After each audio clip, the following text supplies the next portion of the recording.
Good morning. Nandito na po ako ngayon sa Tayak Hill.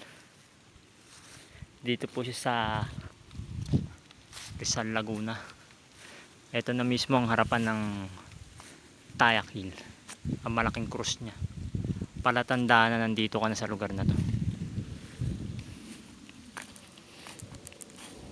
Punta ako sa bandang gilid para makita yung overlooking view.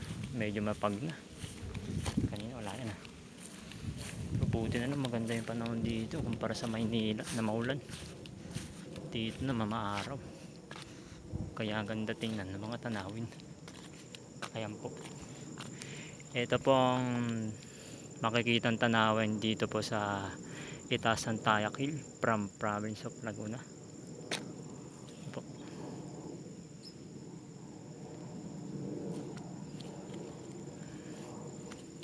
Maya lipat naman tayo sa kabila para makita yung harapan ng Mount Banahaw. Pero sa ngayon ang makikitang tanawin. Hey guys, another day of another paglalakbay ko harapan ng krus.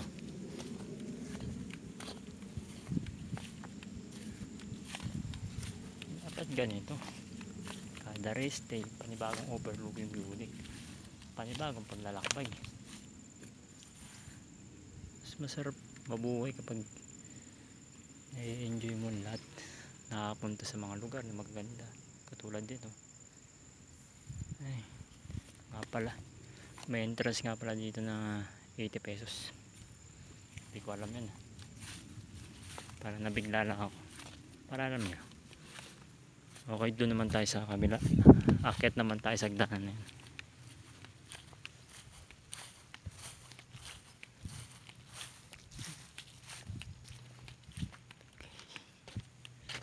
Ayan po. Sa mismong itaas ng Tayak Hill na po ako. Makagdanan. Ilang minuto kaya makunan to. Okay. Tinaandahan ko pa para mas tumagal yung video. Yun. Overlooking view. Oo, diba? Doon ako galing kanina.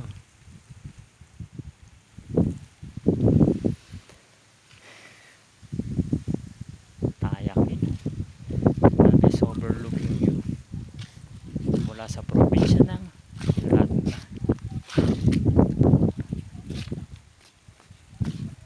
Nice. Yung pinakataas na Mount Banahaw. Mount Banahaw. Ano tawag dyan? Yung bike na gamit ko nandun sa nakasandal sa tapat ng krus. Diba? Ay, ganda ng pwedeng kunan na picture ito. Mamaya pagkatapos nitong video bago umuwi. Pero sa ngayon i-enjoy ko muna itong lugar na to.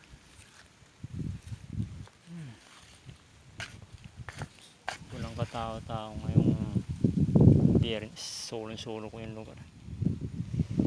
Kaya mas nakakapaglibot ako ng maayos. Ayun eh. Marami maraming panahon. 4 minutes na rin ako. Okay.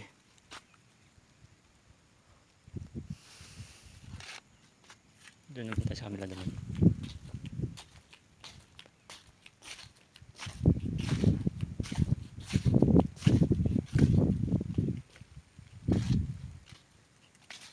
Ayos. The best. Ayun, no? Sarap kulan, no?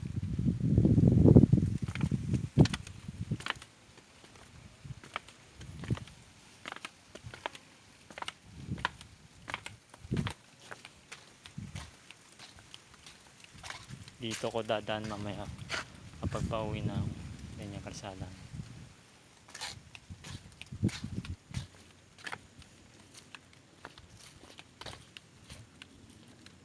Okay. Nagpas 5 minuto na to. Pwede.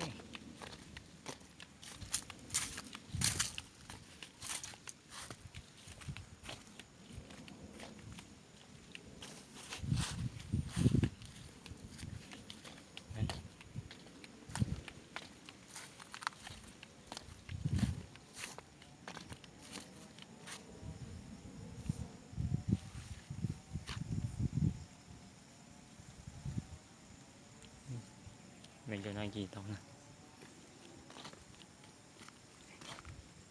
Ayan. Yun. Medyo nabawasan yung fog. Yung tanawin. Kitang kita na. Best overlooking view.